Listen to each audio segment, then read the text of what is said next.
pernah dengar soal Grail Blaster nggak? Hobi yang satu ini lagi naik daun banget loh. Dan ini bukan sekedar main tembak-tembakan biasa. Bayangin aja, ini tuh campuran strategi, olahraga, plus adrenalin yang seru habis. Yuk kita kupas tuntas bareng-bareng. Nah, coba deh bayangin. Kalian pernah ngerasa di posisi ini nggak? Udah ngerasa ketuaan buat mainan Nerf yang pelurunya busa. Tapi pas lihat airsoft, kok kayaknya serem banget ya? Intensitasnya tinggi, kena peluru plastiknya juga lumayan sakit. Ternyata ada loh pilihan ketiga yang pas banget di tengah-tengah. Sesuatu yang bisa ngasih keseimbangan sempurna antara realisme ala-ala militer tapi tetap aman dan seru. Penasaran kan? Ayo kita cari tahu lebih jauh.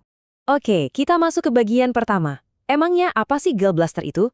Kita mulai dari yang paling dasar dulu ya, biar paham bedanya apa sama yang lain. Jadi, intinya tuh di sini.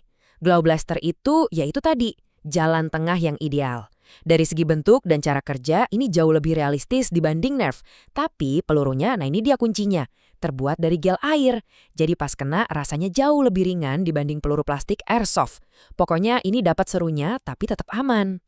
Lanjut ke bagian 2. Kita ngomongin soal perlengkapannya nih. Apa aja sih yang dibutuhin buat main? Dari unit blasternya sampai amunisinya.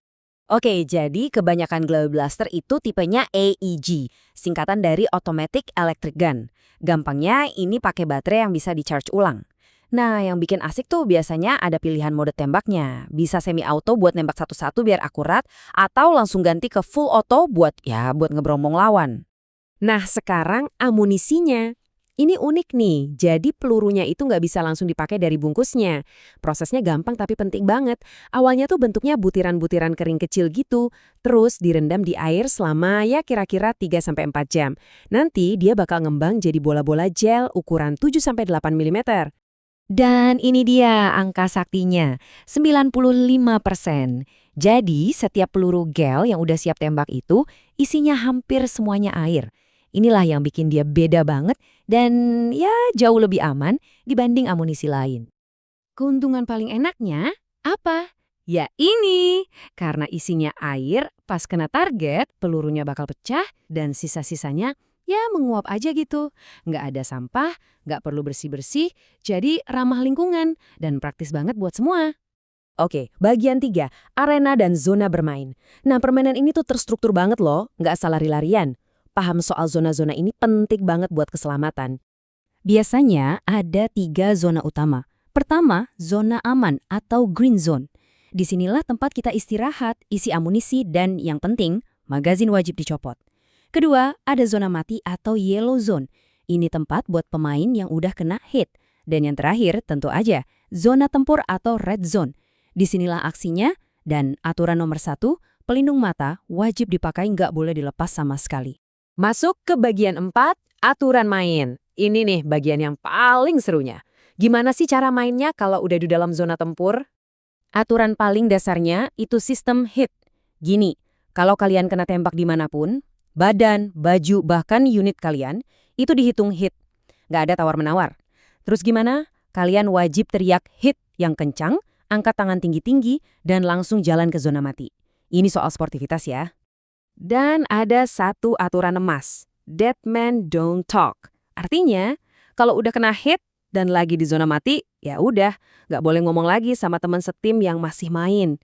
Ngasih tahu posisi lawan atau ngasih arahan, wah itu pelanggaran berat etika mainnya.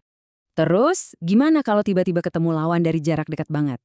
Nah, demi keamanan, nembak dari jarak kurang dari 2 meter itu sangat nggak disarankan.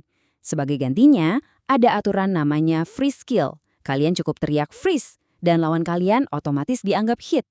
Ini cara yang lebih aman dan elegan buat situasi kayak gitu. Tentunya, ada aturan inti lainnya yang gak kalah penting. 1. Dilarang blind fire, alias nembak asal dari balik tembok tanpa lihat target. 2. Kontak fisik antar pemain sama sekali nggak boleh. Dan yang paling utama, udah disebut tadi tapi perlu diulang, pelindung mata itu harga mati di zona tempur. Oke, bagian terakhir nih, bagian kelima. Etos dan kode etik pemain. Kita nggak cuma ngomongin aturan tertulis, tapi juga soal jiwa dari permainan ini dan budaya komunitasnya. Di komunitas ini ada istilah unik buat pemain yang curang, yaitu Highlander. Ini sebutan buat orang yang sengaja nggak ngaku kena tembak biar bisa terus main. Wah, perilaku kayak gini tuh dibenci banget karena ngerusak esensi permainan yang landasannya adalah kejujuran. Dan jangan salah, komunitas ini serius banget soal sportivitas. Makanya ada sistem hukuman yang jelas. Pelanggaran pertama biasanya dapat teguran lisan. Masih bandel, dikeluarin dari game yang lagi jalan. Kalau diulang terus, risikonya bisa diskors atau bahkan di blacklist dari komunitas. Pada akhirnya, semua aturan, semua etika ini mengerucut ke satu hal yang paling fundamental, kejujuran. Simpel kan? Tanpa pemain yang jujur ngaku hit, game ini nggak akan bisa jalan. Ini tuh kayak kesepakatan nggak tertulis yang dipegang sama semua pemain.